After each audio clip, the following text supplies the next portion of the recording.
All right, let's talk about Portuguese reflexive verbs. You know, those tricky little words that seem to jump around in a sentence. If you've ever felt a little lost with them, you're definitely not alone. But what if I told you they follow a really simple logic? Well, in the next few minutes, we're going to crack the code together so you can start using them like you've been doing it for years. You've heard this a million times, right? Como se llama? We learn it means what is your name, but if you translate it literally, it's actually how do you call yourself?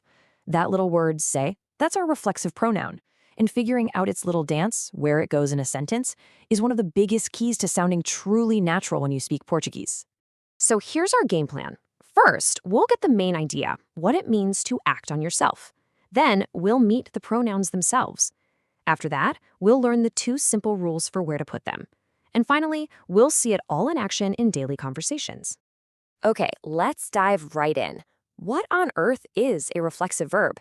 Seriously, don't let the fancy grammar names scare you. The concept is actually way, way simpler than it sounds. The best way to think about it is to imagine a mirror. A reflexive verb is a mirror verb. The action you do, it just reflects right back onto you. When you get yourself up in the morning or you wash yourself, the action starts with you and it ends with you. That's it. That's the whole idea. Let's look at a few examples to make this crystal clear. Ele levanta-se means he gets himself up. Eles encontram-se, they meet each other. And ela chama-se, she calls herself. You see that pattern? In every single case, the action loops right back to the person or people doing it. Okay, so now we get the concept of these mirror verbs. So what are the actual words we need to use? Let's meet our toolkit, the reflexive pronouns. This table lays it all out for us perfectly. Let's take the verb levantar-se, to get up. For yo or I, you use me. So you say levanta-me. For tú or you use te. Levantaste. And for nós or we, you use nos. Levantamos-nos. Each person has their own little pronoun that signals the action is reflecting back. These are the key little words we're talking about. And now for the big one, the part that trips almost everyone up at first. Where exactly do you put that little pronoun? Before the verb? After the verb?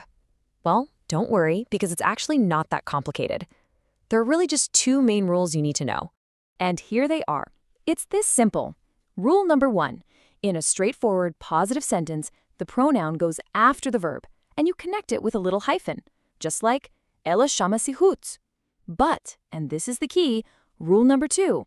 If you make the sentence negative, or if you ask a question, that pronoun jumps to the front, right before the verb, like eu não me levanto tarde. That's it. That's the secret. If you can get these two patterns down, you have basically cracked the code. The example says, nunca me lembro, which means I never remember. Now, because nunca, or never, is a negative word, where does that pronoun me go? Bam! Right to the front. It perfectly follows our second rule. Okay, enough with the theory, right? Let's get to the fun part. Let's see how all of this actually sounds when people are just talking, in the real world. So why does all this matter so much? Because these verbs are everywhere. They are literally how you talk about your day. Getting up, washing your face, meeting up with friends, remembering things. You need reflexive verbs for all of it. Let's just listen to a quick conversation. Someone might ask you, já te lavastes? Which means, have you washed up yet? Notice that. It's a question, so the pronoun te jumps right to the front, just like our rule says. And how would you answer? You could say, ainda não me lavei. I haven't washed yet. Because you used now, the sentence is negative. So again, that me moves right before the verb. You can start to feel the rhythm of it, can't you? How about making plans? You might ask, a que horas é que nos encontramos? What time are we meeting? Às 11:30 no café.